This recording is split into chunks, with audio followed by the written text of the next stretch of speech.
Five, four, three, two, one. Oh.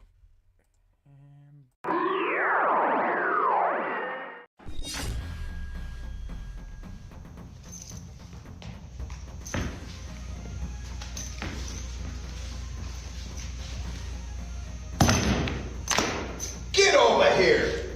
Hi, I'm martial art master Daniel Pacino.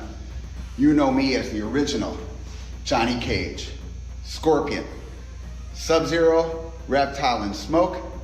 You are tuning in to NerdCage Live on YouTube, Twitter, Twitch.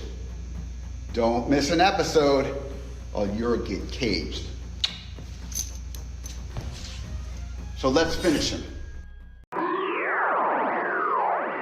This is Anthony Marquez, better known as Kung Lao for Mortal Kombat. Make sure to like and subscribe to NerdCage Live. Be there. Us. Hi, I'm Leah Montalongo, the OG Sindel. Please like, subscribe to NerdCage Live. NerdCage Live and gaming are a perfect match. Shoot the J, Joe. Okay. Shoot it! All right. Over on NerdCage Live on Twitch, Jay and Joe go live. Call me Bazooka Joe. It's all about you. Kaboom! Playing both old school and new school games every Tuesday night. Ooh, what a sight! Jay, stop looking at her face and run. But she's so beautiful! So be sure to follow NerdCage Live on Twitch. Run for your life, Joe! Run for your life, Joe! Running. Run faster! Oh no, Joe! The galaxy's doomed because of you! To scratch your gaming itch. Oh, nice kick, Joe! Thank you. Yo! That's diabolical! Wait. Yo! That's twitch.tv/NerdCage Live.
Hadouken!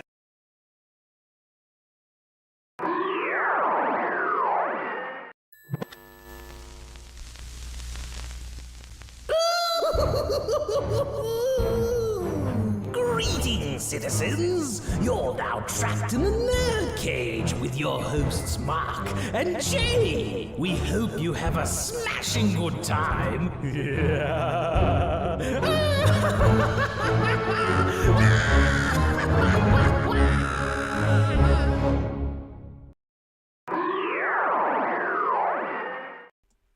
All right, everybody, NerdCage Nation, we received the tragic news a few days ago that we lost one of the greatest rock drummers in modern history, Taylor Hawkins of the Foo Fighters. I want everybody in the chat to put your horns up or name your favorite Foo Fighter song. So when I open this bitch up, I want to see a nice, awesome tribute to the great Taylor Hawkins. Again, one of the greatest modern drummers in rock history, man. Rest in peace.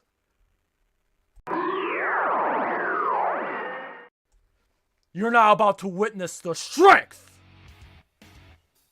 of geek knowledge. Hello and welcome. That's right, you're trapped in NerdCage Live. This ain't just a reaction show, but a debate show and a live discussion on everything that makes people like you and I tick. So thank you for joining us on this special Oscar results reaction show. So while you're here, please hit that like button and subscribe if you haven't already. I'm your co-host, Jay St. G, certified geek, 7 days a week, coming to you live from yours truly, Syracuse, New York. And always among us, our moderator and Trollhammer, and he's got that hammer armed and ready for tonight. Stronger than the DK Banana Slammer, it is Joe from Fall One Gaming, and always with me, the Warrior from Wakanda, the Fiend from Louisville, my man, Mark Withers. Please introduce our guests. What's up, everybody? Super excited to be here as usual. And yes, tonight we will go through the results of our Oscar predictions. Last time you saw this group, we kind of chopped it up, gave our 2 cents on who we thought was going to win what. We brought back our 2 favorite movie critics. First up, Josh Burris from Movie Aficionados. How are you, sir? What's going on? It's Movie in Gaming Aficionados now. As you guys know, I do gaming streams, movie reviews, all that stuff. I put up my review for Morbius. You can watch it if you want to or not. Definitely don't watch the movie. And big shout out to Zack Snyder, man. Congrats on your win of Best Something. Good job, man. Ready to get into it, you guys. Now let's go. Right on. And of course, you are working on a movie yourself. Yeah. Do you want to talk about that real quick? Okay, yeah, I was gonna wait, but I'll talk about it now. We're cooking up a little something, man. I got the two movie experts. I'm so happy they're down there. You got Jay and Mark there, who are gonna be in my documentary. It's gonna be called Box Office Heroes. It's about the movie industry and comic book movies, how they're changing the film industry, how things are changing, where we go from here. I'm working on it, very hard. It's coming along really nicely, and hopefully it will be on a streaming service, very soon. So yeah, man, and big shout out. Thank you to you guys for helping me, Absolutely, happy to be part of it. Yeah. Thanks for asking us to be a part of it. I know that the conversation that you and I had for this movie was fantastic. Absolutely. I had a really good time with the questions that you asked me. So I wanted to thank you for that personally. And yeah. Well, same with Jason. And I was thinking about doing like a behind the scenes thing, like a behind the scenes special, like where I just post the whole interview somewhere, like maybe in a back special features type thing. Because our discussion was great. The whole thing was great. So yeah, man. Both awesome. of you guys. Thank you so much. Awesome. It was really fun. All right, and Wesley Jones is here among us. As you can see, he's not sitting down right now. Hopefully, he'll be with us shortly. So before we get started, with the meeting, first and foremost, let me just say, we will talk about that slap, but we'll wait till the end of the show. When we get to that, please, everyone in the chat, I know I don't have to say this, but I'm going to say this anyway, just keep it civil. I know we all have different opinions here about that. But before we get to the reactions to the results of the Oscars, first and foremost, as I just said earlier, Taylor Hawkins passed away. Okay, we are big rock and roll and metal fans here at NerdCage Live. So I want to take this opportunity real quick to talk about Taylor Hawkins, his greatness, and the Foo Fighters were just in Syracuse a few months ago, and I missed that show. I regret that now. But Mark, I want to start with you. Any memory of you seeing Foo Fighters or meeting Taylor Hawkins, or just, I know you're a drummer, if he had an influence on you, go ahead and just talk about Taylor Hawkins real quick. Yeah, so the first time that I became aware of Taylor Hawkins was like in 1997 or 1998, because before he was a Foo Fighter, he was the drummer for Alanis Morissette. And either one of those years, 97 or 98, she did an MTV Unplugged episode. And in that, he just played his ass off, literally. Like, I just was floored by just his skill, like just not only like his ability to keep time and keep good meter, but he had amazing cymbal work. He had these great embellishments, like just he made those songs better live. And I just remember hearing them and thinking like, I don't know who that guy is, but he's amazing. He's incredible. And then a few months later, the Foo Fighters announced that they have this new drummer. They come out with the album, The Color and the Shape, which had all the hits on it. Like, it had Monkey Wrench, Everlong, like all these great songs. And he quickly became like one of my favorite drummers. And Foo Fighters became one of my favorite bands after that. And so, yeah, I'm personally pretty wrecked by this. You know, like, it's sad when anyone dies, and really when any celebrity that you admire passes away. But this one feels almost pretty personal, just because he was a direct influence on the way that I play, and also like the music that I listen to and why I listen to it. And so, yeah, I'm pretty crestfallen by the news. Yeah, so absolutely same here. Joshua Burst of Movie Aficionados, what about you? Were you a Foo Fighters fan or anything like that? Yeah, I remember, I guess I would say my first memory of the Foo Fighters, obviously Dave Grohl's Nirvana. After that, I remember, I think it was the MTV Movie Awards, MTV Music Awards 1995, where they performed Everlong, and everybody loved it, and that's when we were all hooked on it. And I wanted to say also, like, it's so sad we're losing all these drummers. We're losing Neil Peart, losing Joey Jordison, plus Taylor Hawkins. It's like, what do we have left? And the Foo Fighters were one of those bands that that I've liked as a kid, that, they're one of the long-lasting bands that we still have. Like, we've lost other bands, and that whole style has been kind of gone, but yeah, it's a sad, like Mark said, sad to lose anybody, but yeah, it's very sad to lose, a piece of good music. That's it, man. That's all I have to say. Rest in peace to Taylor. Joe, what about you, man? Yeah, I wasn't a super fan or anything of Foo Fighters, but I did enjoy the band, and I basically grew up on them.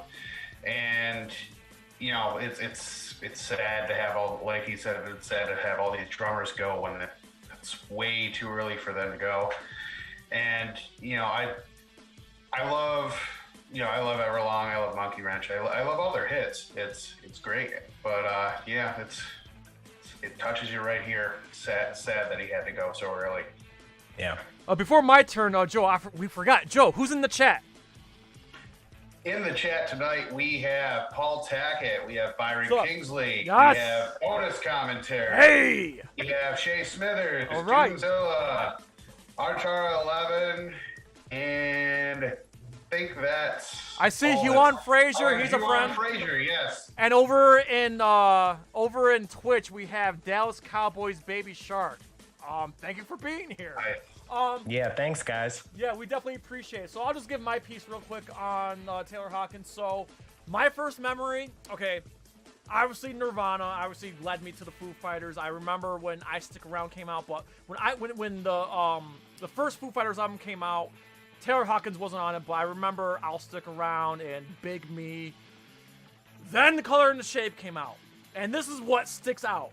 The music video to Everlong.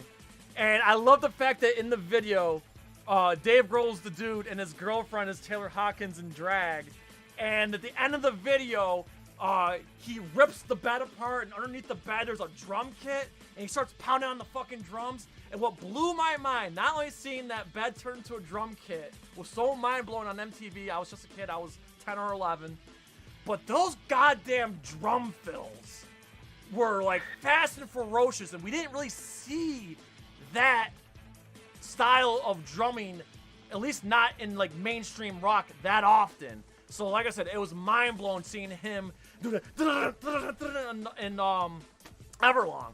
And on top of that, Taylor Hawkins could sing, and he did a lot of the backing vocals with the Foo Fighters, and his backing vocals in particular on The Pretender are fucking awesome. And if you ever see them play Pretender live, basically he's drumming and singing and screaming at the same time. Dave Grohl's singing and screaming, and it's fucking awesome. So yeah, he was a massive talent, and I never listened to his solo band where he sings and plays guitar. I don't remember the name of the band, but yeah, it was such a tragic loss, such a great drummer. And when it comes to like mainstream rock, like he's upper tier. Like rest in peace, Taylor Hawkins. And to his friends and family, I know he's got 3 kids and a wife. You know, condolences to them. And Dave Grohl, I mean, the fact that he lived through Nirvana, lived through losing Kurt Cobain, now losing his drummer, not just a drummer, but like he was a driving force behind the Foo Fighters. So, you know, shout out to Dave Grohl as well, that he's got to live through this tragedy again at this point in his career. Also, I'm happy that they made the Rock and Roll Hall of Fame. So, yeah. All right, now we're still waiting on Wes, but there's still one more topic we need to talk about here on NerdCage Live.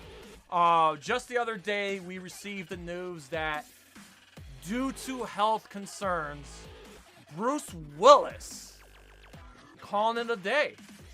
I was shocked, but at the same time, all the signs were there in front of us for like the last several years. So Mark, go ahead, take this one away. Your thoughts on Bruce Willis, on the retirement and his legacy. Yeah, I mean, it's sad news to hear, certainly. But as you say, the signs were there now that, you know, we know exactly, you know, what's going on. We can kind of look back and kind of see some of those signs. I was remarking with some friends at work earlier that I had heard a lot of rumors over the years about how he'd been like progressively becoming more difficult to work with. Not that he was like a bad guy or anything like that, but that it was difficult to get multiple takes out of him and things like that. And now that we kind of know this, that may explain some of that, you know, assuming that that's true. It's just, it's sad because he really is a talent. You know what I mean? You look at some of his best work, in my opinion, you know, Die Hard, Unbreakable, The Sixth Sense. You know, these are you know, iconic Hollywood films that he was part of, and in some cases, groundbreaking films.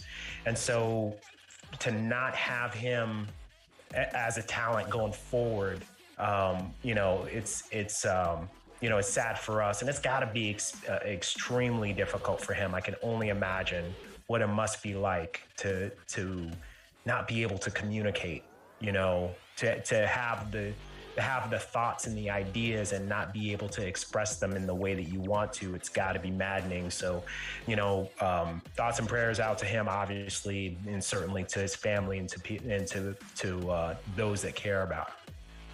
Hey, very well said. Joshua Burst, you're the movie aficionados guy, so I know you got some things to say.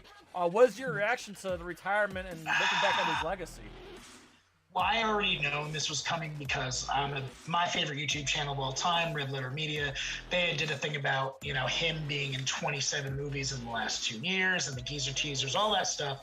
And looking back on it now, it's like, oh, this all makes sense. Even Red Letter Media had come out and I don't know if they apologized, but they'd said, oh, it makes sense. You know, he's trying to get this money for his family. So all those films, he got like $1 million per film, whatever it was. These films that you guys have never heard of, and I've only heard of through them and watched the clips from them, the Redbox films he's made. But you know what? It was for his family. All the things about, you know, him with the earpiece, all that. It makes me feel bad for, you know, not knowing at the time the whole situation. And it goes to show you have to see somebody's situation and put it in perspective. We'll talk about that later in the show too, you know. But right. Yeah, you don't know what somebody's going through, man. And it's really sad. And my favorite movie of all time, I talked about it several times. I've done videos on it, is Pulp Fiction. And I'll always remember, oh man, you know, Bruce Willis from Pulp Fiction and his part and The Watch and everything else. And yeah, all the other iconic performances, like you guys said. You know, it's sad, but I wish him the best, and I wish, you know, his family the best, because that's what it's all for, right? You know, so Yeah. that's it, man. Hey, that's very well said, Josh. Joe, go ahead, man. I know you in particular like Bruce Willis, so go ahead and I want to hear what your thoughts are. Yeah, I love all his hit movies. Die Hard, Pulp Fiction, Sixth Sense. He's got incredible range, and I mean he's one of our action hero greats. It's legendary. So I mean, and for him to have this mental disease and everything, I could understand why he'd have to take a break, and retire, and before it gets uncontrollable. So it's good to be able to have him, leave on top, and we can remember all the great movies he's given us over the years. So as sad as it is, I can understand, and I wish him the best. Absolutely. I'm just going to tack on to what everyone else just said real quick. So, like I said before, I was shocked. Now, like I said, the signs were there.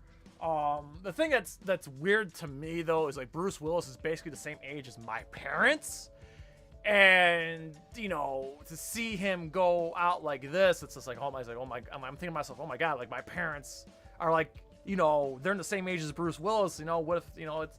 So I can't imagine how Rumor, his daughter, Demi Moore's daughter, Bruce's daughter, like how she's got to feel like to see her dad going through this and whatnot. So I'm like, oh wow.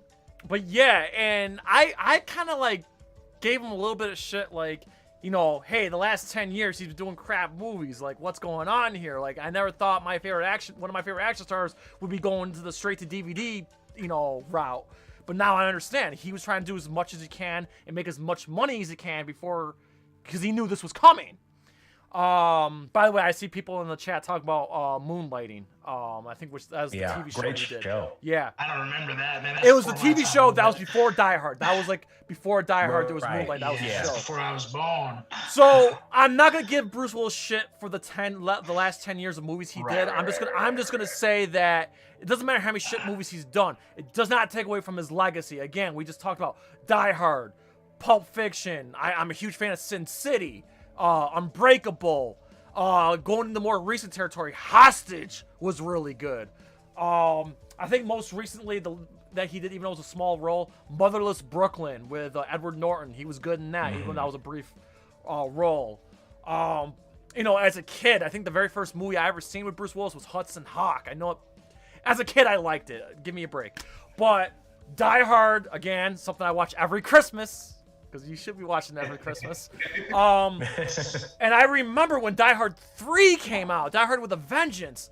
Like, that was like the biggest movie in the world. Yeah, so I like it. And that not only that Die Hard with a Vengeance was like the biggest movie in the world, but like, I feel like Bruce Willis and Demi Moore, to me, when I was growing up, that was the first time I understood what an A-lister was. Like, you know how there's actors and famous people? Well, I think Bruce Willis was I was old enough to understand there's A-listers, there's B-listers, there's the D-list.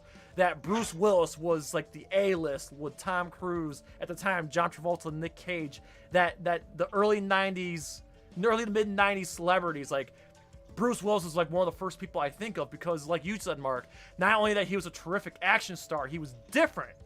You know what I'm saying? Like, he could act better than the typical action star. So he had more range than the typical action star. Again, Pulp fucking Fiction, one of my favorite movies of all time, and I think he's the best part of that movie, personally.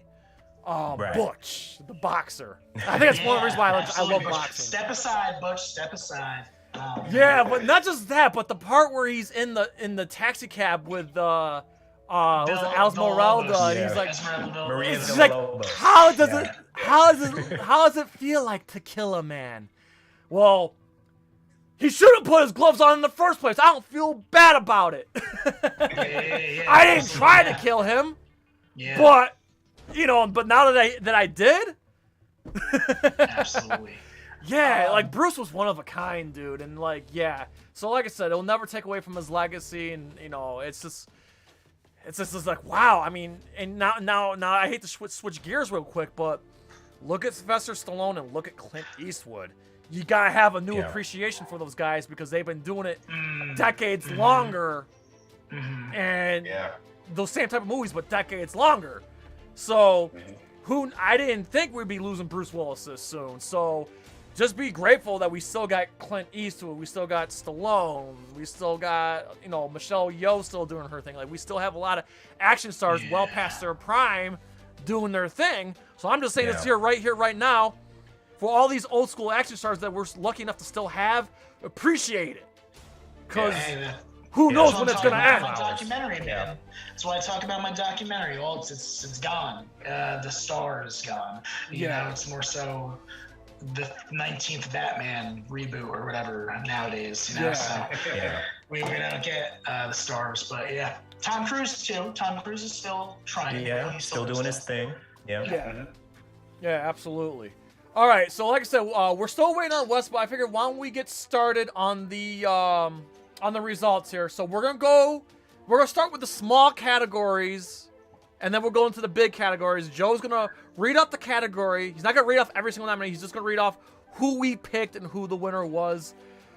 So Joe, from Follow On Gaming, you're the moderator. Take it away, my friend.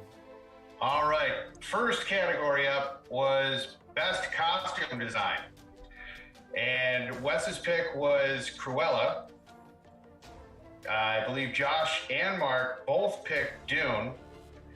And you, Jay, picked Nightmare Alley. And the winner? The winner of that category was our boy Wes with Cruella. Yes, so nice one, Wes. They're good move, Wes. Good You're job, the only one Wes. that got it. All right. Next category. This one was unanimous across the board, and this was for Best Sound. Everybody picked Dune, and everybody won. Yes! No I love it when you say that. Yeah, all right. So.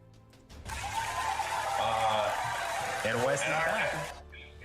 Nice. Oh, right on time. Right on time, Wes. Right on time. So far, you've won all three categories. Oh, awesome. Awesome. Next category we have, another unanimous decision, was Best Original Score, and everybody picked Dune on this one as well, and Dune won it. Yes. The next one here was Best Adapted Screenplay. Josh and Mark picked Coda, Jay picked Drive My Car, and Wes picked The Power of the Dog. The winner of that category was both Josh and Mark with Coda. Awesome. Gotta follow the Screen Actors Guild, The next one we have here was Best Original Screenplay. Now I'm gonna go in and just say nobody actually won this one.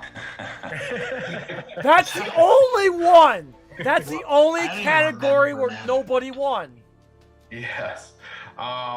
Josh picked Don't Look Up. Mark picked King Richard. Jay picked Licorice Pizza. And I think Wes also picked Licorice Pizza. I did, yep. Now, Jay, did you have a winner here? What actually won it? Yes. So the winner of that one was Belfast, I believe. Belfast. Yeah, Belfast won Best Original Screenplay. Yep. So. Gotcha. All right. Next one on the list is Best Film Editing. Jay had Don't Look Up. Wes and Josh both had Dune. And Mark had Tick, Tick, Boom. The winner of this one was Wes and Josh with Dune. Yeah, I should have stuck with Dune, man. Technical awards. It was the Mad Max Fury Road of this year. Yeah, it was. For sure. Next one we have was Best Makeup and Hairstyling. Wes and Mark had The Eyes of Tammy Faye, and Jay and Josh had House of Gucci. The winner for this one was Wes and Mark with The Eyes of Tammy Faye. Yeah, I agree. All right, next one on the list is Best Animated Feature. Jay, Wes, and Mark all had Encanto, and Josh had Raya and the Last Dragon. Yeah. No surprise here. Jay, Wes, and Mark all won with Encanto. I knew it would win. Yes. I don't even know what I was thinking. Yeah. I really did. Oh, God. The next one here is another unanimous winner. Best Original Song, which went to No Time to Die by Billie Eilish. Yep. Yes! I'm so glad 007 got something, man. Got something, yeah. If they would have picked a different Encanto song, it probably would have won. I just don't understand the nomination here. I really don't. Yeah. Well, that's I why just feel like Billie Eilish was destined for greatness, and Yeah, when you think if you think of James Bond, besides Bond himself, the other thing you always associate is, okay, who's doing the song for James Bond, and you gotta admit that Billie Eilish was the perfect choice given her popularity, the trend, and the vibe of the movie. It worked. it was without a doubt the best performance there too. Like I agree. The live performances, because there's some songs that are like, Byron's got a good point though. He says with the best of them. Byron Kingsley in the chat says that this is the third 007 song to win an Oscar. Yeah, what were the other two? Was it For Your Eyes Only, I think was one? Skyfall, definitely. Skyfall, yeah. Skyfall's so great. two of them came out of the Craig era. Yeah. All right, next category is Best Cinematography. Wes picked Dune. Actually, Wes, Josh, and Mark picked Dune. And Jay picked West Side Story. This is another Dune win, so Wes, Josh, and Mark come out the winners on this one. I was teetering on it, but I'm not crying about it. But hey, what can you do here? So it was a solid guess, man. Like, you know, like the acclaim that remake has been getting. Yeah, you like know the what I mean? sweeping Plus the fact that cameras and all that. And so that's why I went with that. Like I said, I was teetering, but yeah. Next one is Best International Feature. This was another unanimous winner with Drive My Car. It was the center space on the bingo board.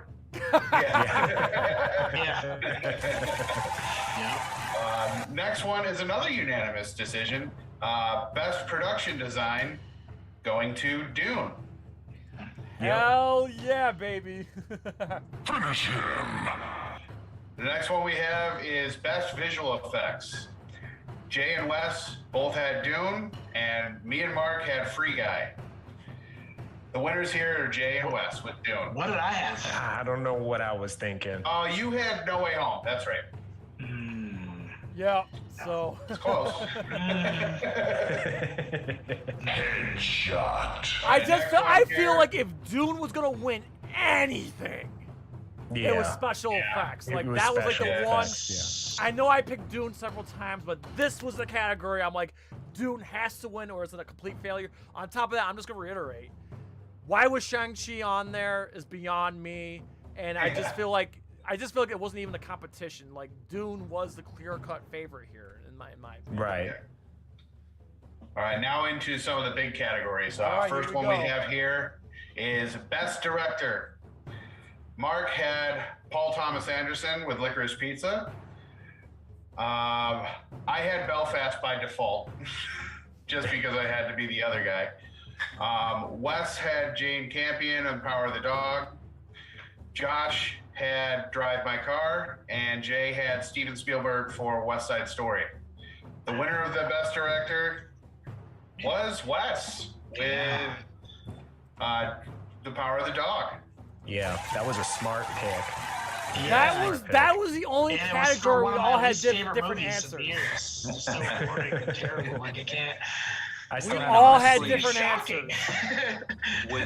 With how much the Academy has been so focused on inclusivity and all this type of stuff, I really thought, there's a lot of, I almost said a lot of power behind Power of the Dog. There's a lot of support behind Power of the Dog, and I thought, this is an opportunity. I could really see them going with a female director.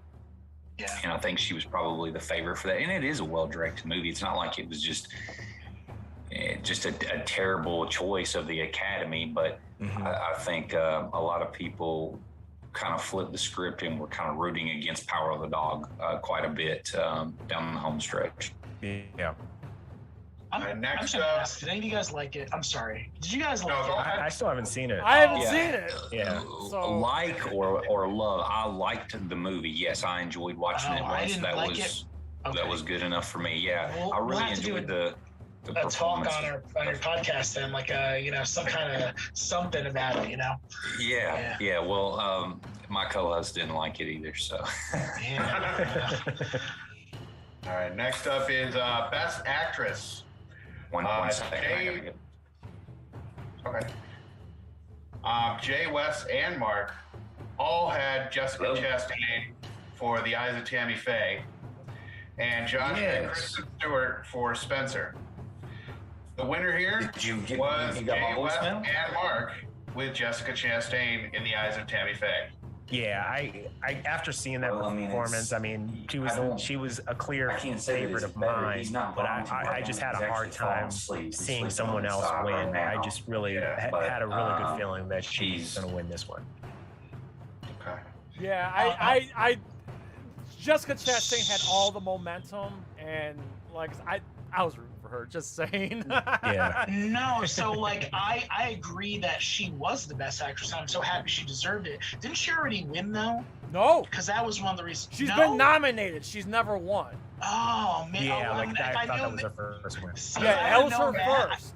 Like. Oh, okay. I thought she got one for like either The Help or Zero Dark 30 or any of those. That's the thing. I Zero think she Dark was 30 nominated for The Help, but didn't win. See, Zero Dark 30 she's was great. the first movie I seen her in, but like when I saw Molly's Game, I was in love with her. Like Molly's Game was like the movie I didn't that really like Molly's Game, but I that's all right. I thought she was every bit I like the fantastic in that script. movie. I like the script for Molly's Game. I didn't like the direction though. Well, it's based on a book. It's based on a book, Yeah, and I'm right, sure there's right. some people who probably didn't like it because it didn't have enough. I never read the book, but like I said, she's drop dead gorgeous. She was awesome in that movie, and the fact that, fun fact, the Michael Cera's character was actually supposed to be Tobey Maguire in real life. Like his character is actually Tobey Maguire. Nice. That's who he is and whatever. So okay. But yeah, and then of course she did It and she did X-Men, and like she's awesome. She's every bit of awesome. I'm finally glad she got her award. She's amazing. Absolutely. Yeah. Next one here we have Best Supporting Actress. Wes and Jay both picked Ariana DeBose for West Side Story. Josh picked Kirsten Dunst in The Power of the Dog, and Mark picked Anjou Ellis for Anjou Ellis. Anjou, yeah, sorry. I knew I was going to put that. The winner of this one was Jay and Wes with Ariana DeBose. Again, And West let Side me Story, safe pick. You know, it was the safe pick. Yeah, and let me say, that's a well-deserved win, right? And it's a historic win, I think. Like, because if you think about it, Rita Moreno played the same role in the 1961 version. She also won an Academy Award for her performance. So here we are 60 plus years later, there's a remake that is also like, heavily nominated. She wins in the exact same role as Rita Moreno.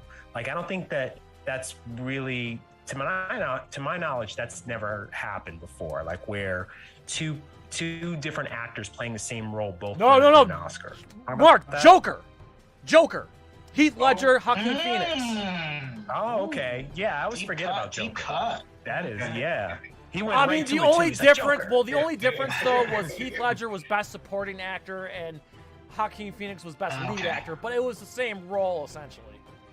Right, but not the same. Yeah, but not the same category. Yeah. You know what I mean? So yes and no, right? Yeah. Like we're both a little bit Yeah, right, absolutely. a little bit And wrong. like I said, I'm happy for her. Like, I mean, I haven't seen West Side Story. Like I said, I just went with it because it was the safe pick, and Sure. yeah, it's just cool that she got that recognition and whatever, And I mean, I really thought West Side Story was going to walk away with more, but I'm glad she was the one that.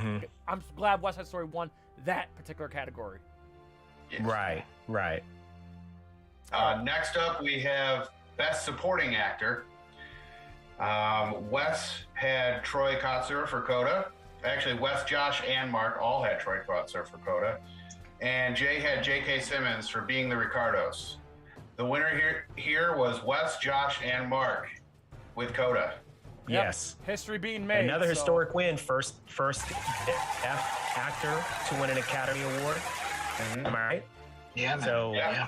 I mean, this was a night of nights, man. Like, you know, I know people are going to remember it for the one event that we're going to talk about later. Yes, which is a dance show. I mean, even if you took that out of the equation, this was a really special Academy Awards for a number of other reasons besides that. Absolutely. Yeah. Next, we have Best Picture. Josh and Mark both picked Coda. Wes picked The Power of the Dog, and Jay picked West Side Story. The winner here is Josh and Mark with Coda. Okay. Yeah. Yes. Gonna give the hands for Coda. It's so sad that everything happened that kind of took that away from the win, which we can talk about. But yeah, I had some issues with this Oscars that weren't that. Other issues. Okay. Like other nonsense that was going on. Sure. I was like, what? You know? Yeah, but yeah, man. And last but not least, we have the Best Actor with Wes, Josh, and Mark picking Will Smith for King Richard, and Jay picked, no surprise here, Denzel Washington for The Tragedy of Macbeth. The winners here obviously were Wes, Josh, and Mark with Will Smith for King Richard. Yep. There Everybody you go. brace For themselves now. for another Hold on. day. Here For we go. now. I knew this was coming. For Press now. West, man. You were the Rams, the LA Rams here. And, Although I think I think I'll make this segue by saying that Denzel had the best advice of the night. He did. Yes. You know, and props to him because, you know, number one, you know, him being like a true mentor, right? Like just his level of sportsmanship, gamesmanship, like in this, he really didn't have to, you know, say what he said to Will Smith in that moment, you know, like he did, you know, and to me, that is sort of the mark of a true elder statesman, someone that we really should respect, regardless of whether he's ever won anything. You know what I mean? It's just like the fact that he was willing to do that speaks volumes to his character, and you know, it made me like him that much more. Yeah. Now, before we get into full-on slap talk, we are going to show the winners. Yes. Of this here, and on the bottom, sorry, Jay, you only got 9. Hey, yo, listen, 9 out of 19. I may be the loser here, but 9 out of 19. That ain't. Yeah. not the worst. I mean, that's better than my Emmy score. Just saying. Yeah. In third place, we have Josh with 11. The runner-up is Mark with 13. All right. Which means our grand winner is Wes with 16 total. 16 of 19. Awesome. So yes, absolutely. Congrats. Hats off to you, Wes.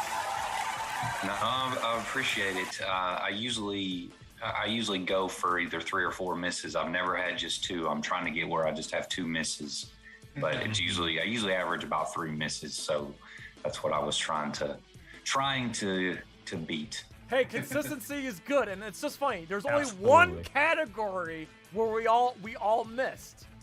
I mean, somebody got something in every category. Yeah, that's good. And like there was a lot of unanimous. So let's just say this though: if we have a unanimous decision, that means that's gonna win. right. We didn't miss on unanimous decisions. So when we do this next year, like for anyone who's watching NerdCage Live, or if you're coming in from Movie Aficionados, or you're coming in from Real Talk, just look at this though.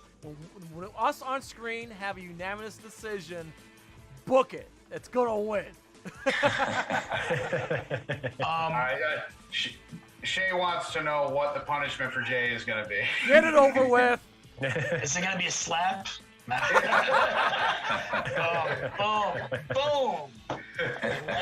I just want to say that was good. That was good. That was good. I just want to say a quick shout out to Questlove and to the Queen of Basketball. I wish we did the best documentary. We could pick that, but Questlove, man, I'll definitely check out that documentary. I did watch the Queen of Basketball, and we spoke about that before. Yeah, man, this was where hopefully one day I'll be. Well, with my documentary, and you guys will be there in the clips or something, but awesome. I don't know, man. Yeah, maybe I won't get slapped when I'm out there either. Just don't say any G.I. Jane jokes and you'll be good. Yeah. Oh, no. I'm going to say more savage stuff. Oh, boy, Jay. Did you see Derek's comment there? Oh, for fuck's sake. Yeah. And also, I am sorry. I know that I talked about it in the beginning of the show.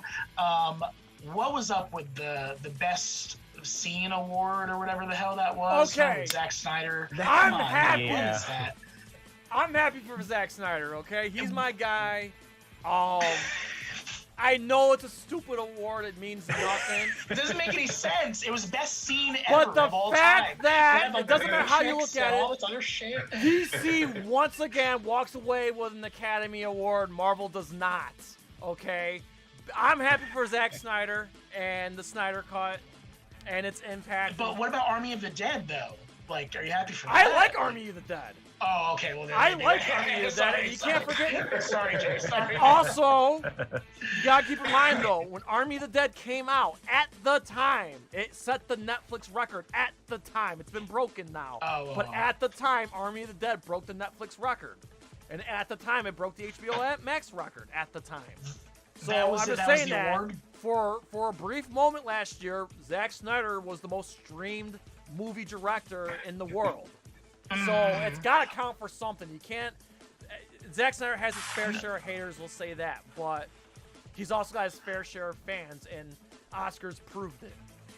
No, I didn't mean like I wanted to hate on Zack Snyder. I was just confused. Like it was just of all time. It was like The Matrix, and they just picked these random movies: The Matrix, Jurassic Park, Snyder Cut, and I don't know, maybe The Godfather. It's like, wait, what? I was a little confounded by that too, because like how were these nominees like chosen, like out of the plethora of films over the past how long is the Oscars been around? Since the 30s, right? So all out of all time, these are the you know what I mean? Like I just kind of found that small sample of films to not really be the you know what I mean? Like it's definitely very like I know what you mean. Category, yeah. You know. I acknowledge it's a dumb category, but hey, no matter how I just don't you want it to look be a at precedent. No matter how you look at it, Zack Snyder's now an Oscar winner. However you want to look at it now. We're not hating on Snyder. What we're saying though is that category, it's a little confusing that you just pick like just these random, not necessarily random films, but just like these films within a very short window of time to be the most, you know what I mean? Like to be the most popular films of all time. Yeah. I don't think that's necessarily accurate, you know. But it is what it is. I expect stuff like this. I expect the lunacy and the ridiculousness of the choices. I mean, I don't. This is so stupid, but it's like the awards of the past, the award shows of the past for a certain period of time are like the Academy Awards. And now what they're doing is just, it's a clown show most of the time. I mean, I hate to say it, it really is. Like it doesn't feel prestigious. It doesn't feel legit. It feels motivated by money and motivated by political ideologies and stuff like that. That's what it feels like all the time now. It never feels genuine. It never feels real. The Will Smith thing, so many people thought it was staged because that's what they expect just to try to get the ratings.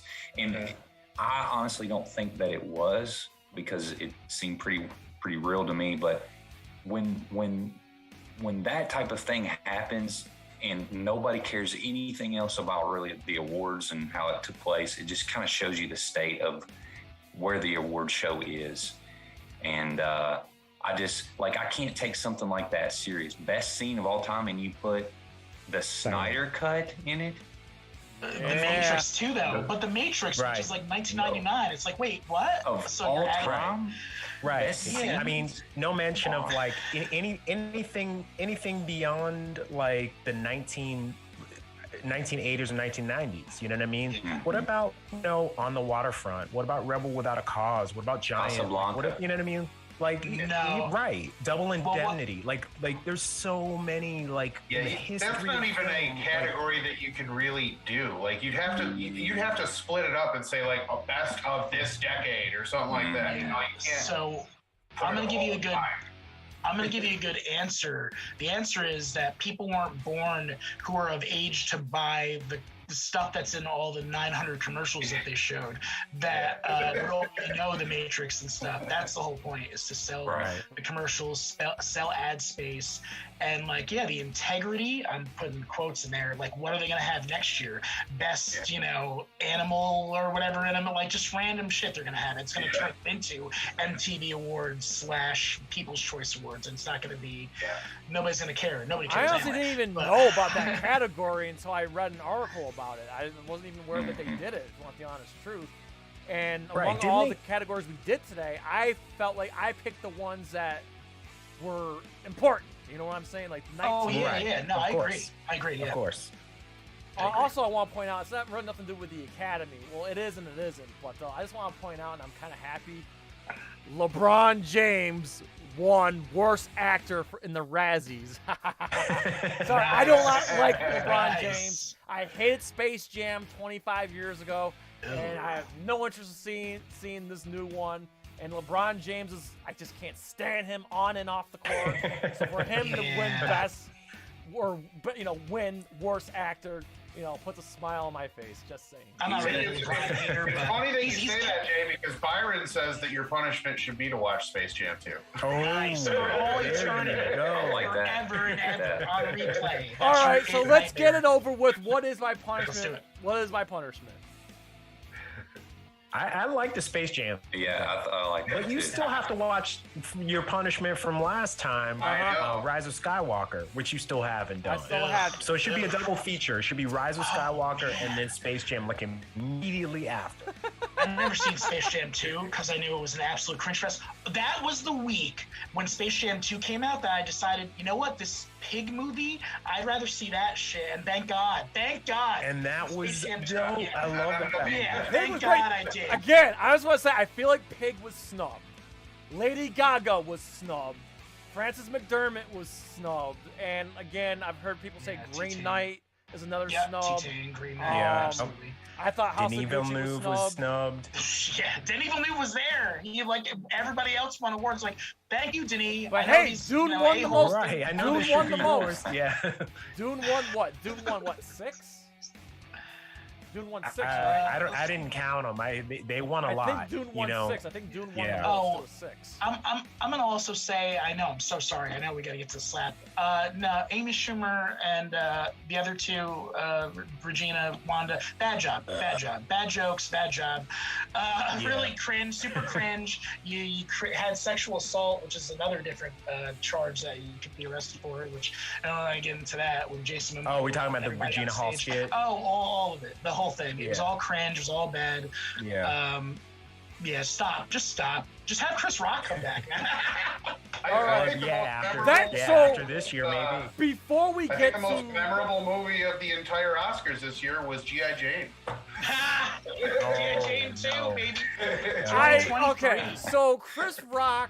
Okay, I just want to say that Chris Rock, whether you think the joke was in poor taste or not, I don't think it was, because from what I read, he didn't know about her condition. I just thought he was tremendous, being professional, handling it live with the whole world watching, and he didn't hit back, and he was professional about it. Yeah, he cursed, but he was professional about it.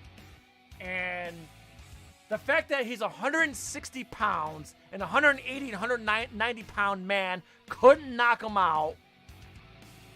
Props to Chris Rock. He stood up like a man, took it, and didn't hit back.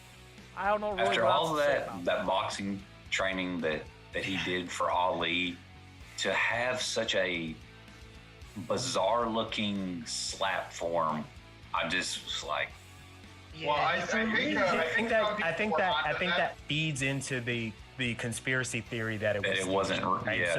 Well, I don't think it So was- like he looked, and I'm not one of these conspiracy theorists. I think it was real, but like the theory is that because he slapped him the way that he did, and the fact that Chris Rock didn't try to defend himself. Like if you were really in that situation, right? Like if it was you and someone was coming at you, whether you could fight or not, you might put your hands up. But he had his hands behind his back after talking with his hands pretty much the whole time. Just suddenly, as Will Smith's approaching, puts his hands behind his back. Now, some of that makes sense to me. I don't think it was staged, but if it was, I might like go back and think about those things and be like, oh yeah, it kind of makes, yeah. I'm just gonna say this though. Did Chris Rock really think he was gonna hit him? Like, okay, listen, I didn't watch it live. Let me just get that out of the way. I didn't watch it live, but for example, Kanye West. Remember how he snagged the mic from Taylor Swift. Yeah. Maybe Chris Rock was thinking, he sees him approaching him. Maybe he think he was gonna try to grab the mic and say something, but he probably didn't know he was gonna get slapped. Maybe he thought he was gonna say something or what. Like maybe he didn't know. I mean, my thoughts on the whole thing, I don't think it was staged.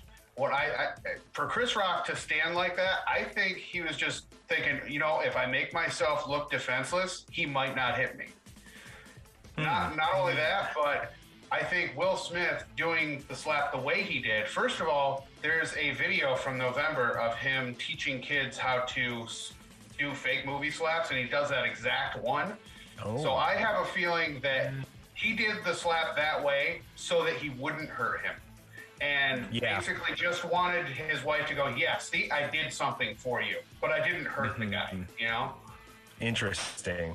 Wow. And that makes some sense. And I sorry about, I didn't mean to cut you off, Josh. No, go ahead.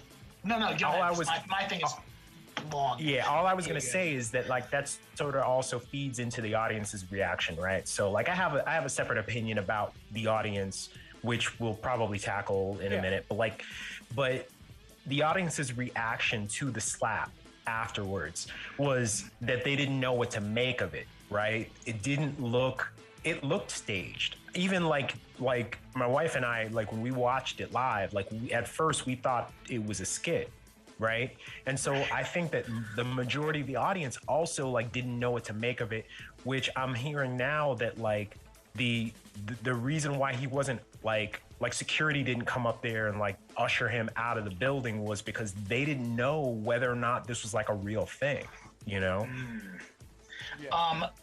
I was gonna say I did such a deep dive for that first 2 days. Now I'm like tired of even hearing about it. But I actually watched a video about this body language expert who broke down like second for second everything that happened, and he had said that Chris Rock had. First off, when people put their hands behind their back, it's to hold restraint, possibly. And secondly, he said that he leaned forward into it because when you're on stage, you have light shining in your face, and it's possible he couldn't see Will Smith good enough and didn't know how close he was, didn't have a good angle, and was just trying to see what the hell was going on and couldn't process it. But right after, and also what he broke down was obviously Jada's reaction, which was just like, her eyes rolled back into her head like the Undertaker, man. When he said the G.I. Jane joke, like, she was done, you could tell. And he had laughed initially, and then you're going to renege your laughter because you knew it was funny. You laughed at it, but you knew what was going to happen later when you went home or whatever, or you were worried about August, coming over again. I won't even get into that. But then after that, I got to poke my I know. It's all good. After that, though, Chris Rock was doing something that I do, because I know I'm a DJ, and when I talk over the mic, I'll say, hey, da-da-da-da-da-da. But if something really annoyed me or bothered me, I have to think like, oh, I can't think about that. I just have to say, all right, we're going to welcome so-and-so, da-da-da-da-da, before, you know, and not let it get to me. And that's what Chris Rock was doing, because he was trying to say his joke. He's like, documentaries, they make you kind of smart. He's I don't know, roll the nominees. So that's when I don't think it was fake, because I could see him being flustered, but still holding like, you know, a frame, a professional frame. So yeah, it wasn't it wasn't good. But I don't think it was fake though. It just seemed really real. The pizza looked really real too. I'll say just really quick. I haven't talked about this. Number one, I didn't watch the Oscars, and I know it's crazy to be on an Oscar prediction show, and then but I cannot watch the show anymore. I think it's so fake, and I can't stand it. I love movies. I cannot stand the award shows and stuff like that. The two things I watched, I went back and I watched the opening monologue, which I typically like whenever the host roasts the celebrities. I think it's funny. And then I watched, you know, the slap stuff. But the main thing I liked is all the memes that came out with the slap stuff. But we'll pretend real quick that the slap was real. I already am not much of a Will Smith fan. That's been documented. I just have not. I liked him very early, how charismatic and just cool that he was. Like Independence Day, I was a Will Smith guy. But even being in high school, I had already stopped liking Will Smith. Joe Hammer time. His next roles. I got it. So I was not a big fan of him to begin with. King Richard, I was like, man, great. He did really, really good. I thought that was a great performance. He kind of drove the movie. It was good. I enjoyed it. And I was like, you know, I hope Will wins for that. But to see if that was real, to see him do that after all the stuff that's been made public about him and Jada's relationship and the stuff that he puts up with, to go and slap someone like that is well liked and respected like Chris Rock for making a G.I. Jane 2 joke, if it's real, I can just not respect him at all anymore. And hold on, I'm sorry, I gotta go. That's fine. That's fine. We understand. Yeah, we understand. I don't see any real like benefit to being fake other than here's the thing though. I posted this. Okay, so those who are on the Facebook discussion group, thank you. We love everything you guys post. But I posted like, hey, the tickets for Chris Rock's stand-up has inflated. It went from $40 to get in to $400 to get in. And Marv, you're like, well, that gives me cause to pause. Right. Because like now it seems you can make the argument. I'm not saying that you think it's staged, but I'm saying you said that you can make the argument that it could be staged. Absolutely. For him to inflate his ticket benefit. Sales. Yep. And just think, I mean, I get it. People are gonna go to his stand-up because they want to hear what he has to say about it. Right. And if anything, Chris Rock benefited from this incident. Will Smith did not. Yeah, and I think that's probably why. That's probably why he's not going to press charges, even though he has every right to. And I believe he should, not just against Will Smith, but against the Academy for their lack of security. That's my opinion, but I wouldn't be surprised. I know Chris Rock said he's not going to press charges, but he's got lawyers, and his lawyers are going to say, "Hey, listen, here's what we can do. Yes, you're making all this money in your stand-up, but you can make up even more money because." I know Chris Rock has bills to pay. I'll leave it at that. The reason why I don't think that'll happen is because, you know, we can banter back and forth and argue back and forth about like who's more wrong. Okay, but Chris Rock is not faultless here. And if, say, he does press charges against Will Smith or does come after him in some kind of civil case, then Jada can come after him for some, you know what I mean, for like a defamation suit or something, you know what I mean? Like it could turn into something very ugly very quickly. And I don't think that he necessarily wants that hassle. Not that he wouldn't come out on top, but it's not like a guarantee that he would. And it would be, you know, it would be a lot of legal hassle for him to deal with when he's already benefiting. I mean, the past couple shows that he's had, I saw in the news yesterday that they've been sold out, that he's been getting standing ovations and all kinds of stuff. Like there's, you know what I mean? There's nothing but upside for him at this moment, as a result of the incident. So he's not going to tie himself up legally by going after Will Smith, because there's really no benefit to that. But what about the Academy? Okay, let's take Will Smith out. What about the Academy? Don't you feel like, lack of security? Don't you, Oh, yeah. I mean, not only that, yeah. Yeah, I mean, you could definitely make that argument, right? Okay, he could sue the Academy, but then he's a member of the Academy, right? So if he does that, then that causes bad will. If he's an actor, so there may be in the future a role that he really kicks ass at, and he's he could be likely nominated. I highly doubt it. Ruin that chance. I mean, I'm not taking anything away from the guy. But I know what I'm you just mean. saying theoretically it could happen, right? No, like, I get it. We're not talking about Chris Rock of today, but like 10 years from now, 15 years from now, he may blossom in.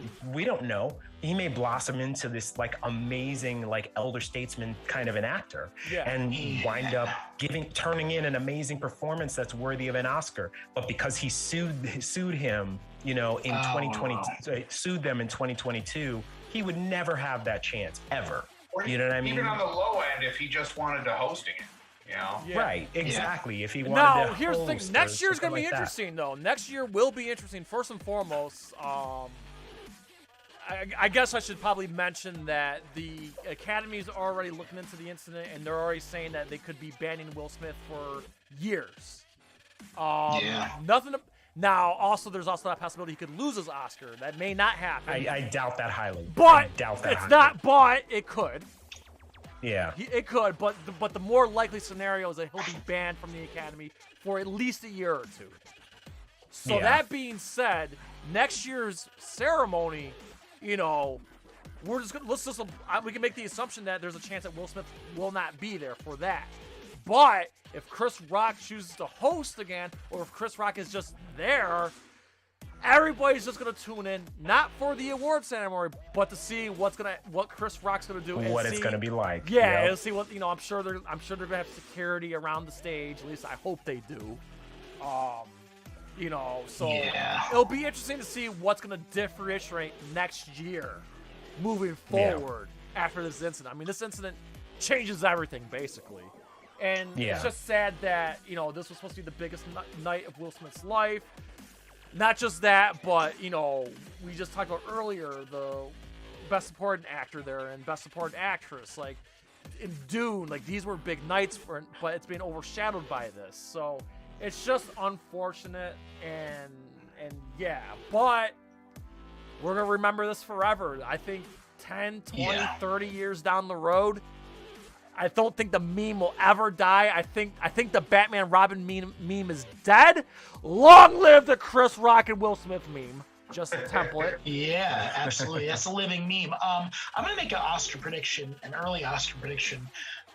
Just like after the Moonlight and La La Land incident, we got 3 years after that of boring, nothing happening Oscars, just the regular show. I think that next year, if you say, like you said, like security around the stage, whoever will be hosting it, nothing will happen, and people will turn it off like immediately.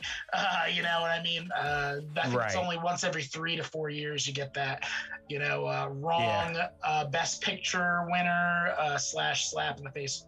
Oh, you're off. I'm just telling Wes to unmute. That's all. Oh, okay. I just muted him because he had stuff going on in the background. So we still can't hear him. Unmute, yeah. Unmute. There we go. There Sorry, guys. I didn't mean to interrupt Josh. No, it's fine.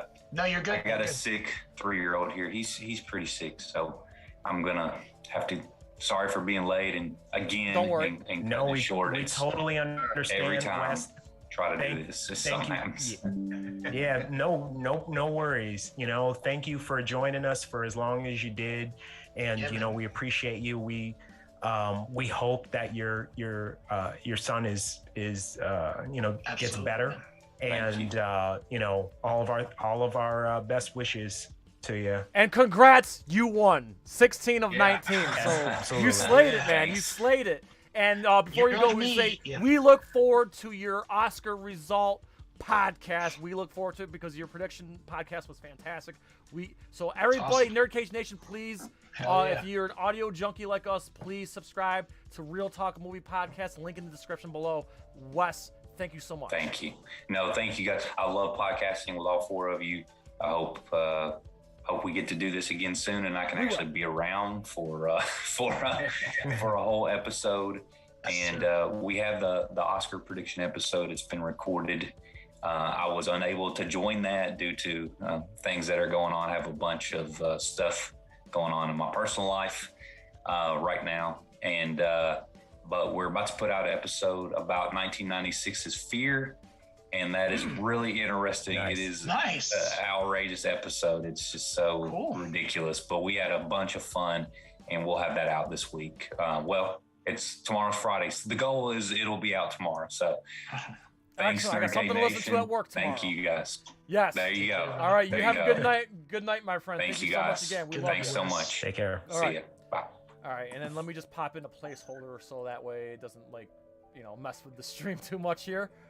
Hang on.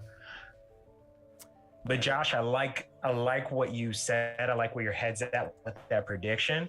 I think again that feeds into the conspiracy theory, right? Because I don't know how much you guys know about the ABC contract, like as far as the Oscars, but this was sort of like a make or break Oscars for them. So the Academy was thinking about pulling the Oscars from ABC and going to another network because of the low ratings and technical problems they've had over the past few years.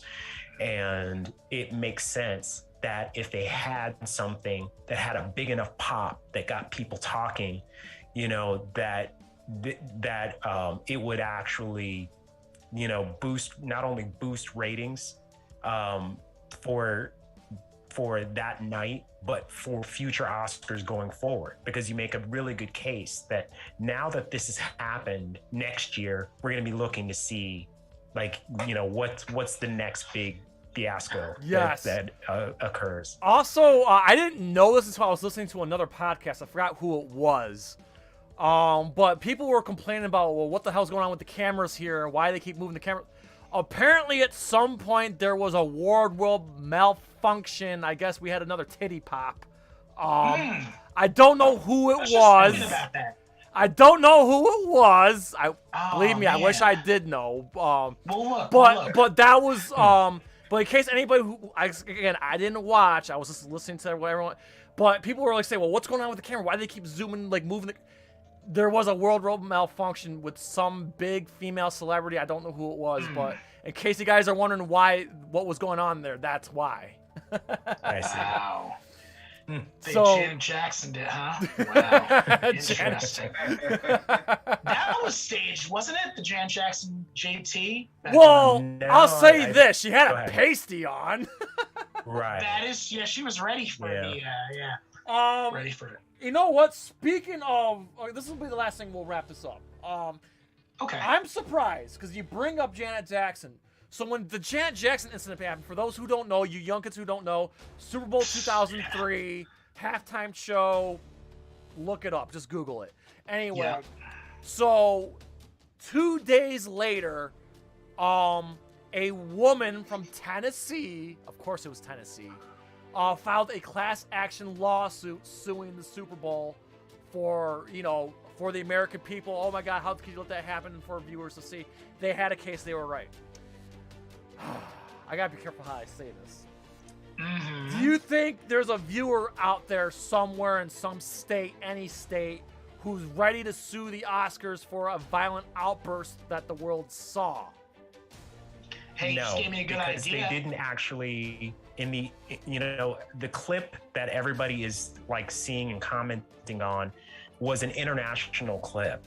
In the US feed, that actual smack was actually cut. Yes. Like they actually, because there's a they had 90 enough second delay. 90 second delay. They had enough delay to not show it. And also the same thing with the audio. They cut the audio completely. Well, they had to. I mean, you could see, right? You could see Will Smith mouthing, the phrase that I'm not going to repeat. Yeah, right. But there was no audio to it. So the FCC rules were not violated. No one really saw anything. You just pieced together what happened, right? And then, of course, there was the actual international feed, which showed you everything. Yes. But yeah, if a lawsuit were to come about, I don't think that it would have any merit and it would get thrown out on its face. Okay. Yeah, no, I was just throwing it out there because I just feel like that there's still more to uncover. Like, this is not over. I know Josh said things have calmed down. No, I think there's going to be more coming out in the coming days, and I don't think this is going to wait anytime soon. It's unfortunate, but I think there's going to be more and more and more, so... It's over for me, man. I'm done. This was the penultimate. This was the penultimate closing of the book. Yes. I was so excited when I messaged you the other day. I was like, oh man, and I'm like, nah. I'm done. Well, obviously we had this plan I watched for Joe Thursday. Rogan. Every single person. I watched Joe Rogan. I watched Stephen A. Smith. I watched FS1. I watched this group. I watched whoever the hell, whatever YouTubers talk about it. Every single one of my favorite YouTubers. Everyone, even that had nothing to do with like. Like you and the sports people. It's amazing. Like I'm done. Like I'm done. I'm done. Done hearing about. I'm done. I watched that video about Will Smith and everybody's body language, and it was like longer than the end. It was like an hour long. I don't know what I was thinking. Wasted my time completely. They're both rich a-holes, that are both whatever. One of them. So, I will say that we didn't talk about that aspect of it, but whatever. The acceptance speech that was super cringe. That I didn't only. That was weird. Yeah. It was a weird speech. Also, I couldn't. Not to mention, Will Smith was told by the Academy to leave, and he refused. So that acceptance speech actually wasn't supposed to happen because he was asked before they accepted. He was asked to leave. Right. Oh man. I think it's unfortunate because I think it was not good. Nothing good came out of it. Ruined what he's been waiting for 10 years. Ruined his moment. Ruined longer than 10 years. Who, by the way, I will say this: Questlove, his documentary, I looked into it. Will Smith, I think, produced it, and Questlove had spoken previously about how much he helped. That's why they shook hands, and Chris Rock was looking. I'm like, oh my god, like this whole thing is like screwed up. But you were also feeding into the other conspiracy theory people that think like, oh, the Illuminati, and Scientology. We don't want to get into that. Maybe there's some merit. I will not. I'll say this because I don't want to sound like a crazy person. Too late. I don't think. No.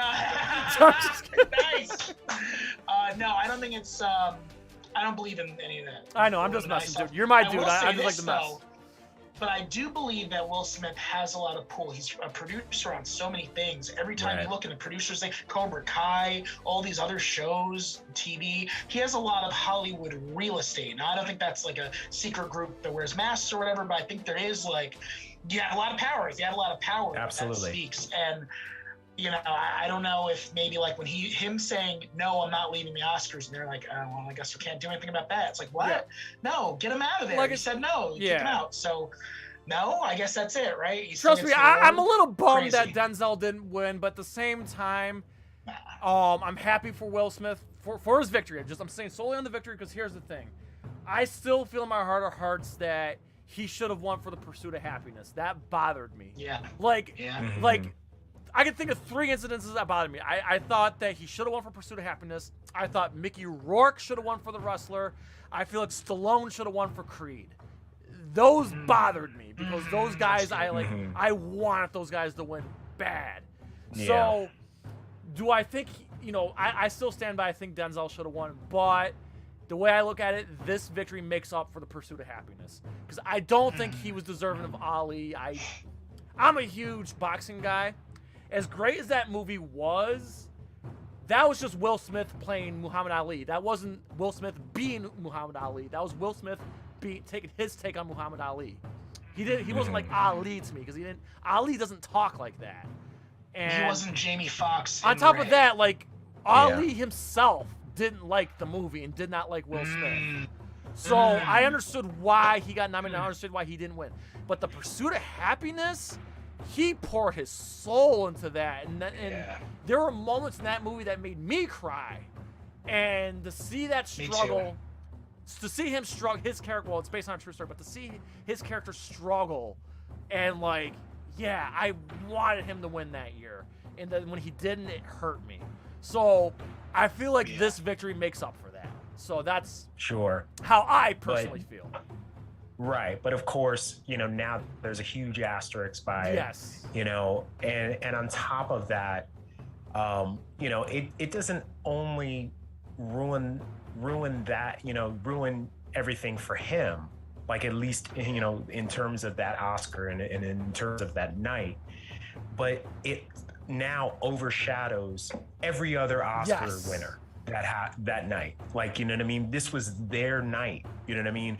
We should be talking about Ariana DeBose. We should be talking about Questlove here tonight. But instead, you know, we just spent a ton of time talking about The Slap, Will Smith and Chris Rock, which was a very, very small part of the ceremony. You know what I mean? Of the award show. Yeah. You know, and I think that is incredibly unfortunate, right? Like in the moment, I felt the way that I felt about it, you know what I mean? And I still have my feelings about that particular incident. Yeah. But at the same time, it's kind of just bad luck for everybody else that won, that they're not really getting their moment to shine in the, you know, in the aftermath of everything. Yeah.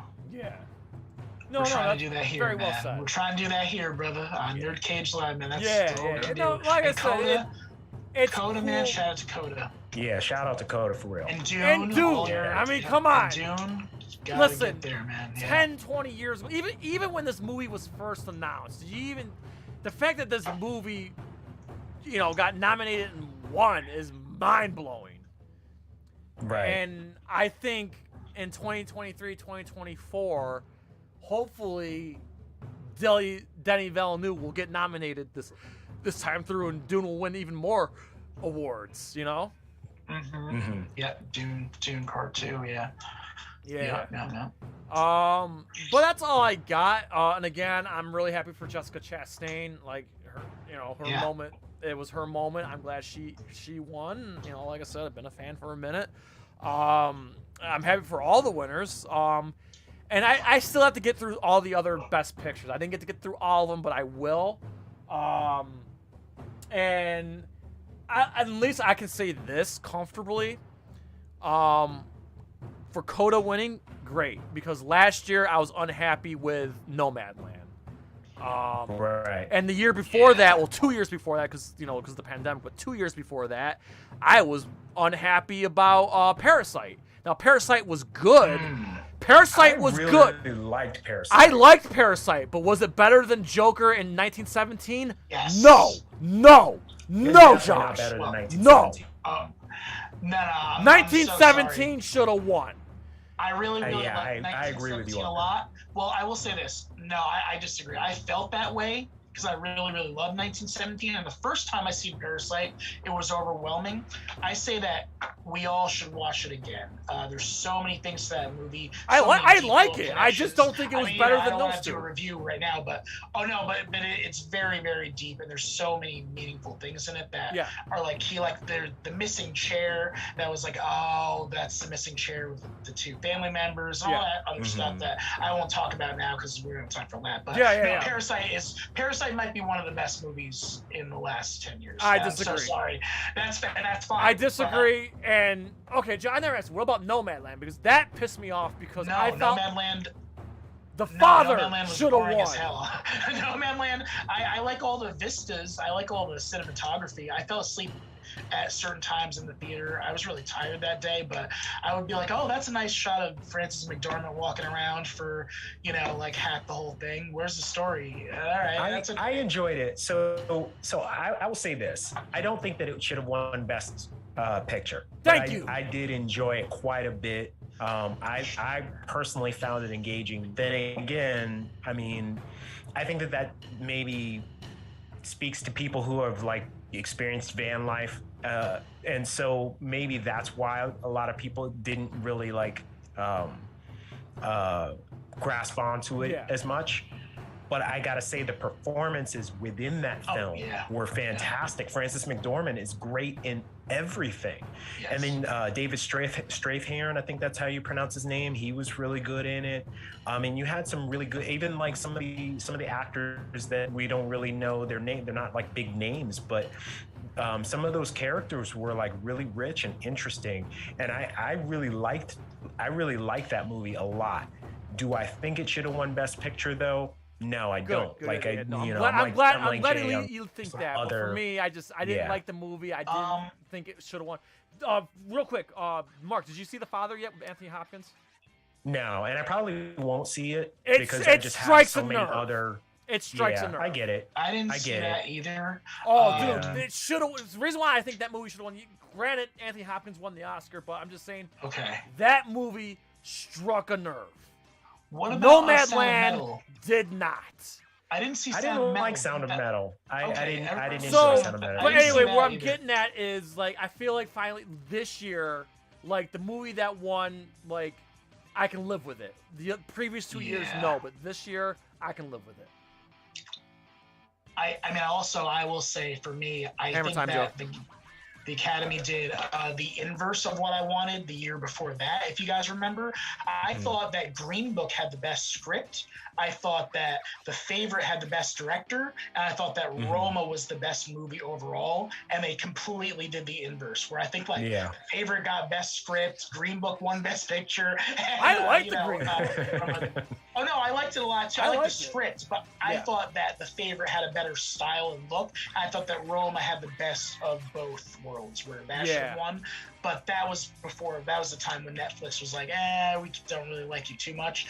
Now that's changed. But yeah, you know, we all have our opinions. But no, Parasite though, it's like almost universal. I don't know. You know, I feel you guys. It's a great movie. Much respect to you guys.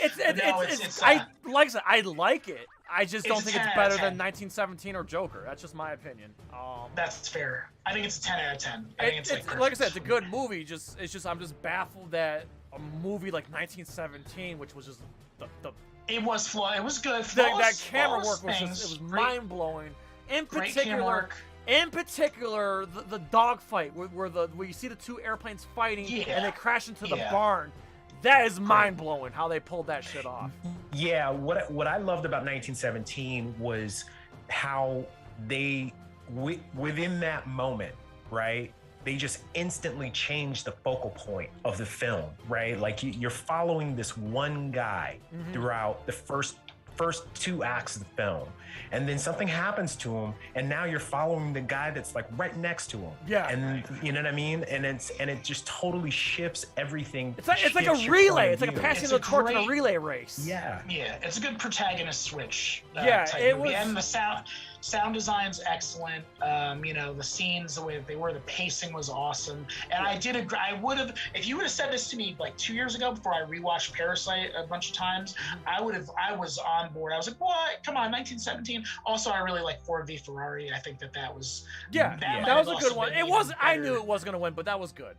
And shout out to James Mangold. Please save Indiana Jones. Right. Someone's got to do it. Like Indiana Jones. If they're gonna do another one, you need to make up for last one. So listen, let's wrap this shit up, guys. So Josh, I'm gonna give you an opportunity. Just if any closing thoughts and plug whatever you want to plug. The floor is yours, my friend. I want to say, I hope NBC's reboot of The Slap is really good, man. And that was the only joke that hasn't been made. So I did it. Yeah, maybe the only joke that hasn't been made. Movie and Gaming Aficionados. I got a bunch of reviews coming up. I just did one for Morbius. Definitely doing one for Moon Knight, Halo, South Park. I've been waiting to do for like weeks now. The season's almost over, but I'm going to be doing a review on that. And gaming, I'm always gaming, game streams. I'm excited for Jason's thing that he'll tell you about soon. And my my documentary is coming, man. It's coming along. It's looking really good. So hopefully it will be on one day. I'll keep you guys posted about that. And if you're on Facebook, Movie and Gaming Aficionados, there separately. You know, if you link guys in the want to description. post, talk things, all that, man. And thank you guys for having me. Again, I love this, and hopefully we'll get to do this again. Thank you. We will, absolutely. Thank you for being here. All right, Mark. I know we got a whole bunch of TikToks and stuff out and on the way. So go ahead, plug whatever you want to plug before we call it a night here.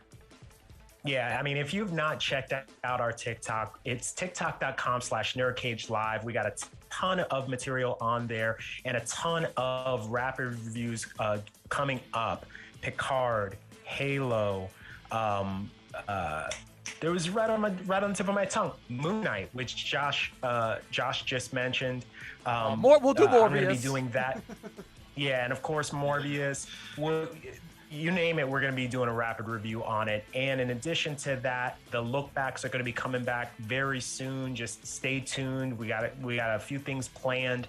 I know that we have kind of like put that on the back burner with the things that have been happening the past couple months, but they are definitely going to be coming back soon. So just tune in for that. Yes. And Joe, go ahead. Tell them about tomorrow. Yes, tomorrow night, 8 p.m. Eastern Standard Time, we will be playing Kirby in the Forgotten Land for round 2. Yes. I can't get enough of it, Joe. I ain't gonna lie to you, Joe. I've been having Kirby withdrawals all week. I was so tempted to start another file because I'm like, oh my god, this game was so much fun. But I was like, you know what? No. I don't want to kill the experience of playing it for the first time on camera with you, Joe. But just to tell you how much I like this game, like the withdrawals have been killing me, so I cannot wait to jump back into Kirby tomorrow night with you, man. Again, that's twitch.tv/NerdCage Live, 8 o'clock Eastern Standard Time. And Joe, go, and of course, Joe, we have a week from Saturday. Yeah, week from Saturday, we will be watching Mortal Kombat Conquest, right? Yes, Mortal Kombat Conquest episodes. The last batch, 16 through 22, to end it all. Of course, with our homies Toasty and Mad Mike Jones. So those guys are a hoot. And of course, we're gonna have more gas station pizza, and we're gonna be doing this stream for at least 7 or 8 hours. So yeah, so that will be next Saturday. We're hoping to start around 6 o'clock Eastern Standard Time next Saturday, which is April 9th.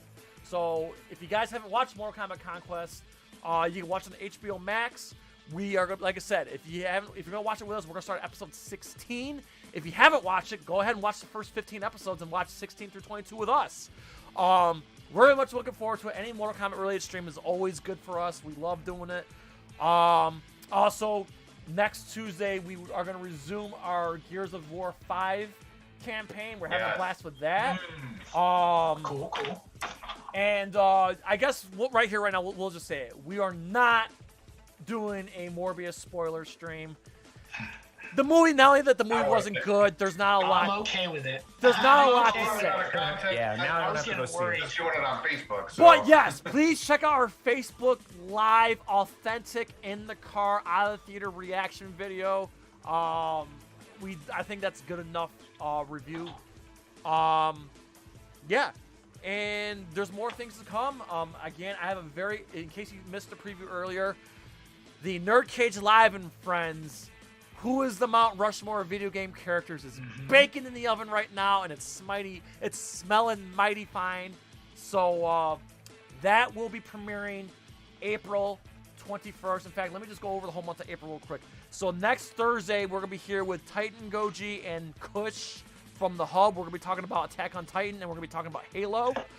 The following Thursday, which is the 14th, as far as I know, Alexander the Swell will be joining us, so we can talk about Sonic the Hedgehog 2 movie.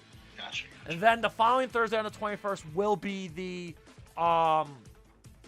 Mount Rushmore video. And then on the 28th will be a bye week because I want to enjoy the NFL draft. So there's your month of April. Like I said, a lot of great things coming this month. And of course, as I mentioned earlier, the Mortal Kombat Conquest stream on the 9th, Saturday the 9th. And of course, the Twitch streams every Tuesday and Thursday. And like I said, as Mark said, We are preparing to get into look back season real soon. We got so much announcements that we want to announce, we just can't yet. But good things are coming, and we appreciate everybody. And again, thank you to Wesley Jones of Reel Talk Movie Podcast for coming. I know he had a lot going on, but I'm glad he made it in. And of course, Joshua Burrs of Movie Aficionados, thank you so much. Please, NerdCage Nation, sub those guys up, join their Facebook discussion group, follow them on Twitter. They are fantastic content creators, and we are super grateful to have them in our circle. So that being said, we please ask you to like, comment, subscribe, ring that bell, and spread that shit like syphilis. So USA from yours truly, Syracuse, New York, Bowling Green to Kentucky, New Jersey, Louisville, Kentucky, to all of our friends and fans around the world at NerdCage Live, Movie and Gaming Aficionados, and Reel Talk Movie Podcast. As always, everybody, enjoy life. Stay safe. Eat your vegetables, do your push-ups. Fuck math. Fuck math, and good keep night. my wife's name out of... Yeah. All right. All right, good night, people. You guys are awesome. Sayonara.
NerdCage Live and gaming are a perfect match. Shoot the J, Joe. Okay. Shoot it! All right. Over on NerdCage Live on Twitch, Jay and Joe go live. Call me Bazooka Joe. It's all about you. Kaboom! Playing both old school and new school games every Tuesday night. Ooh, what a sight! Jay, stop looking at her face and run. But she's so beautiful. So be sure to follow NerdCage Live on Twitch. Run for your life, Joe. Run for your life, Joe. Running. Run faster. Oh no, Joe. The galaxy's doomed because of you. To scratch your gaming itch. Oh, nice kick, Joe. Thank you. Yo, that's diabolical. Wait. Yo! That's twitch.tv/NerdCage Live.